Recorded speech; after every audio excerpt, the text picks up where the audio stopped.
अपराधीलाई चाहिँ फाँसीको सजाय हुन्छ त? हुँदैन। फाँसीको सजाय कसरी हुन्छ?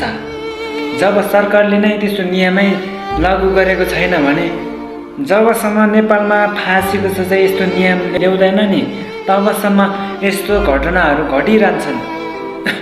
बलात्कार, हिंसा, हत्यारा सबै बढ्दै जान्छ।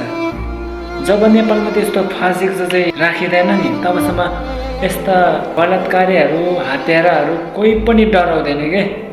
त्यही भएर एकजनालाई ल्याएर फाँसीमा तुलुङ्ग झुन्डाइदिउँदा सबै डराउँछ। त्यसपछि त त्यस्तो नियम ल्याउनु पर्यो कि सरकार, छिटो फाँसीको सजाय नहुन्जेलसम्म चाहिँ यो बलात्कारी, हत्यारा, हिंसा कहिले पनि रोकिँदैन कि। बिचराको गल्ती के थियो र बच्चालाई चक्लेट दिएर खुवाएर होइन मारिएको छ, आँखा निकालिएको छ।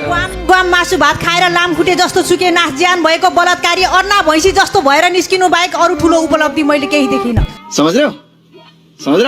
बलात्कारीलाई समातेर जेलमा लग्यो मोटाएर, पछि त्यही बलात्कारीलाई बाहिर निकाल्ने, फेरि त्यस्तै घटनाहरू घटाउँदै जाने, फेरि अर्को चेलीमाथि बलात्कार गर्ने, हत्या गर्ने, त्यसपछि फेरि जेलमा हाल्ने, फेरि निकाल्ने। त्यस्तो हो सधैँभरि। यसरी कति जेलसम्म चल्छ हो सरकार? यसरी चौकीमा बसेर पुरा हाँसेर बोलिरहेछ कि मैले यस्तो गरेको, उस्तो गरेको, मैले बलात्कार गरेको, मैले गरेर मारेको, मजाले खुल्लामा खुल्ला बोलिरहेछ। उसलाई कुनै पनि डर छैन कि मनमा। अब मलाई के गर्छ होला, मजाक चलिरहेछ कि उसलाई, के डरै छैन। 12 कि 3 वर्ष कि गरिमा चौधरी र कञ्चनपुर कि 13 वर्ष कि निर्मला पन्त जस्ता नानीहरूको आत्माले न्याय र शान्ति पाउने छैनन्। धन्यवाद। बालबालिकालाई अपरिचित व्यक्तिसँग एक्लै नछोडौं। शंका लागे तुरन्तै प्रहरी वा अभिभावकलाई खबर गरौं।